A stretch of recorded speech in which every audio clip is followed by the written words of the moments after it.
현장. 이웃 종교는 지금. 한 주간 종교계의 뜻깊은 현장들을 만나보는 시간이죠. 오늘 만나볼 현장은 한국의 여러 종교인들이 함께한 현장인데요. 한국의 대표적인 종교인 모임 중 하나인 한국종교인연대가 지난주 금요일 창립 25주년을 맞아 기념식을 거행하고 지난 화요일에는 자살 예방을 주제로 제127차 평화포럼을 개최했습니다. 이에 대한 자세한 이야기 한국종교인연대 간사이신 윤창원 교수님과 나눠보겠습니다. 교수님 안녕하세요. 네, 반갑습니다. 네, 반갑습니다. 자, 한국종교인연대가 창립 25주년을 맞았군요. 먼저 축하 말씀을 드립니다.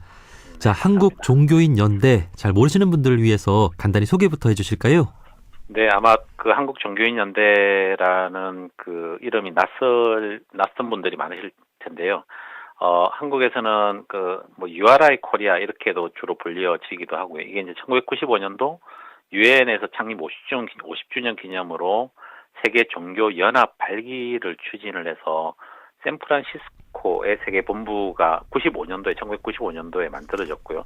한국에서는 1999년에 기독교, 불교, 유교, 원불교, 천도교, 천주교, 민족종교 7대 용단 지도자들이 모여서 당시에는 한국종교연합 선도기구라는 이름으로 창립을 했습니다. 지난 2020년에 한국종교인연대로 이름을 바꾸어서 현재는 활동을 하고 있는 조직입니다. 네, 한국종교인연대에는 우리나라의 7대 종단 종교인들이 다 함께하고 계신 거죠? 네, 주로는 종단별로 성직자들, 그러니까 중견 성직자들이 중심이 된 조직이다라고 말씀을 드릴 수 있고요. 현재는 상임 공동대표 세 분이 대표성을 가지고 활동을 하시는데 원불교의 김대성 교무님, 그리고 천태종 전 총무원장이신 무원 스님, 그리고 천도교회 전 의장이신 염상철 선도사님, 이분이 이제 이 세 분이 상임 공동대표시고요. 그 이외에도 성공회 박경조 주교님이라든지 천도교 전 교령이신 박남수 교령님, 경동교회 원로 목사이신 박종화 목사님, 쌍계사 해주이신 영담 스님, 천주교의 김홍진 신부님, 이렇게 많은 분들이 같이 참여를 해서 활동을 하고 계십니다. 네. 자, 한국종교인연대 지난 25년간 어떤 활동들 해왔는지 그 대표적인 활동들 몇 가지만 좀 소개해 주시겠어요? 한국 내 종교인들 간의 평화와 협력을 위한 대화운동을 주로 해왔고요. 아주 초기에 99년도 창립 이후에 조금 이렇게 적극적으로 했던 운동들이 공직자의 종교 편향 방지를 위한 법제도 정책 기초 연구라는 연구 보고서를 제작을 해서 정책에 반영하도록 하는 노력들을 했었고요. 그리고 종교 청년들이 참여하는 세계 종교 청년 평화 캠프, 다문화 가족들이 한국 종교에 대한 문화 이해를 높이는 종교 문화 순례, 그리고 한국 종교 문화 탐방, 그래서 외국인들이나 종교인들이 아닌 또는 이웃 종교인분들이 각 종단에 대해서 알 수 있도록 하는 이런 프로그램들, 그리고 평화 포럼이라고 그래서 시기별로 적절한 주제를 정해서 세미나 형식으로 진행되는 평화 포럼이 127회를 이어져 오고 있고요. 그리고 종교계, 최근에는 종교계 자살 예방 운동이라든지 탄소 중립 관련 종교계 실천 운동 등을 하고 있습니다. 네, 그 중에서도 특히 한국종교인연대의 대표적인 활동은 이 평화포럼 개최가 아닌가 싶은데요. 지난 25년 동안 정기적으로 평화포럼을 개최해 왔죠. 자, 지난 화요일에는 소태산 기념관에서 자살 예방을 주제로 제127차 평화포럼을 열었습니다. 이에 대해서 소개를 좀 해주실까요? 매년 5차례 포럼을 진행을 하고 있고요. 127회니까 20년이 이제 훨씬 넘었죠. 그리고 이제 말씀을 하신 것처럼 지난 화요일 날 소태산 기념관에서 자살 예방을 주제로 127차 평화 포럼을 열었습니다. 김대성 교무님이 사회를 보시고 동국대 이범수 교수님 생산문화사업연구소, 그리고 안실련 자살예방센터의 양주섭 센터장님 이 발제를 해주셨고요. 그리고 한국생명운동연대 윤정현 사무총장님, 그리고 미국 고성선언원의 진월 스님께서 토론을 해서 127차 포럼이 진행이 됐습니다. 네. 자, 자살 예방을 하는 일, 생명을 살리는 일이겠죠. 어쩌면 종교의 가장 중요한 역할이 아닐까 싶은데요. 이날 어떤 말씀들이 좀 있었습니까?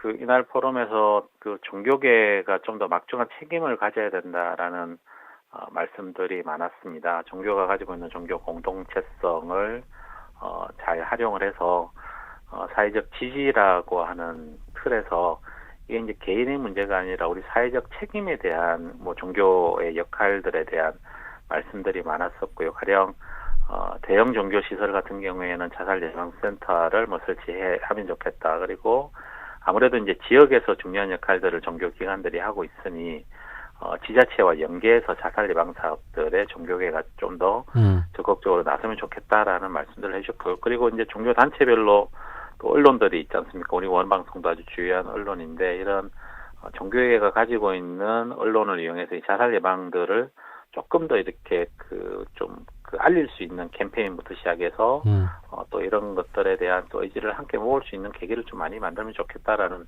당부의 말씀들이 아무래도 좀 많았던 것 같습니다. 네. 역시 우리 교회나 뭐 교당이나 이런 종교 시설들 그리고 또 종교 방송사들이 자살 예방에 앞장서야 한다라는 말씀이고 네, 또 그렇습니다. 한국종교인연대에서 지속적으로 대통령 직속 자살 예방 기구를 설치해달라는 요구를 해왔다고 들었습니다.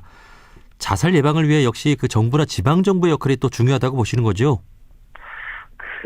아무래도 이제 중앙 정부나 그리고 이제 지방 정부에서 이걸 이제 정책적으로 주도를 할 때 아무래도 자살 예방 대책들이 실효를 거두더라라는 뭐 이런 사례들이 좀 있어서 그리고 이제 대통령실에 이런 좀 자살 예방 사업들을 컨트롤할 수 있는 타워가 있으면 좋겠다라는 요구들을 뭐 저희 종교인 연대와 또 한국생명운동 연대 그리고 자살 예방과 관련되어진 많은 단체들이 함께 이러한 것들을 요구를 했습니다. 이게 이제 우리나라도 자살과 관련되어진 비율이 조금씩 2012년도부터 좀 줄어 나가다가 최근 2023년, 2024년에는 다수 이제 늘어나고 있거나 10% 이상 늘어나고 있어서 예. 이런 것들을 좀 더 강력하게 관 중심으로 그리고 이제 관 중심이긴 하지만 인간이 공동으로 이러한 역할들을 함께 좀 해내야 된다. 뭐 이런 아마 요구였던 것 같습니다. 예.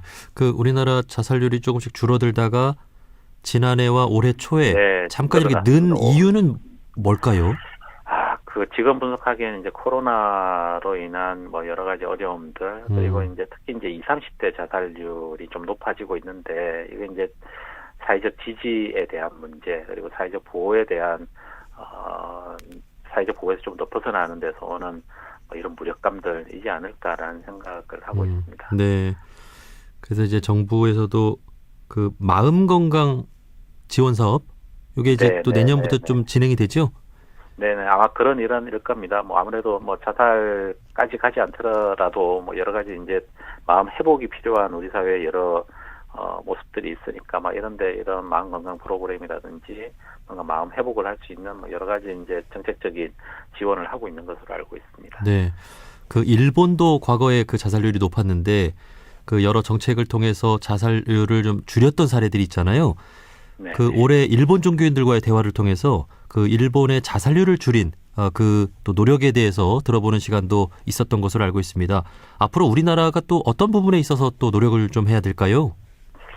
OECD 국가 중에서 이제 앞서거니 뒤서거니 자살률과 관련해서는 경쟁을 했던 게 사실은 일본과 저희 한국입니다. 근데 이제 방금 말씀을 하셨던 것처럼 일본의 자살률들이 많이 이제 개선이 좀 됐는데 이게 이제 지난 이제 8월 21일 국회하고 공원사에서 일본 종교인들을 초청해서 이 자살과 관련된 여러 가지 정책들 함께 점검하는 시간을 가졌거든요. 그러니까 일본이 이렇게 자살률이 줄어들었던 것이 일본에서 자살이 이제 개인 문제가 아니라 이 사회적 문제이다. 사회적으로 우리가 함께하지 못하고 지지하지 못하고 연대하지 못해서 생기는 문제다라는 것을 인식을 하고 2006년 자살대책 기본법을 제정을 한 후에 자살대책위원회를 이제 일본 정부의 총리실에 설치를 했습니다. 그러면서 이제 이 전반적인 정책들이 뭔가 연관성도 가지고 그리고 이제 강력하게 이제 집행을 할 수도 있고 뭐 이러면서 자살률을 한 37% 가까이 줄였던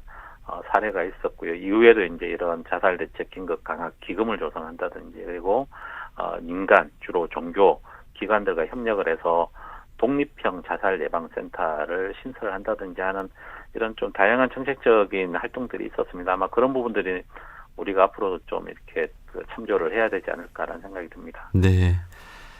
자, 지금 여러 가지로 걱정이 많은 시기입니다. 우리 청취자분들께 희망의 메시지 좀 한 말씀 해주시면 어떨까요? 너무 경제도 이제 많이 어려워지고 있고요. 그리고 이제 뭐 수산한 분위기도 커서 이게 이제 우리 삶에 있어서 경제가 차지하는 범주가 너무 커서 고통도 너무 크다라는 생각이 듭니다. 이 자본주의가 이 경제를 삶의 수단이 아니라 그 자체로 인생의 의미로 만들어버려서 끝없이 공허하게 만들어 빠뜨리게 하는 그 특징이 있는데 이 소용돌이에서 좀 벗어나는 힘을 스스로도 좀 키우면 좋겠고요. 날씨가 차긴 하지만 밖에서 또 이렇게 같이 찜도 뛰면서 좀 이렇게 건강한 체력도 기르고 또 건강한 마음도 길러서 좀 우리 사회는 더불어 살아가는 사회다. 그리고 무엇을 하든 서로가 서로에게 의지하고 있다. 이런 사실들을 좀 알아차리면서 지내면 좋을 것 같습니다. 네. 너무 움츠러들지 말고 밝은 마음으로 열심히 또 활동하다 보면 마음도 살아날 것이라는 생각이 듭니다. 자, 여기까지 말씀 듣겠습니다. 한국종교인연대 간사인 윤창원 교수님과 말씀 나눠봤습니다. 교수님, 오늘 말씀 고맙습니다. 네, 감사합니다.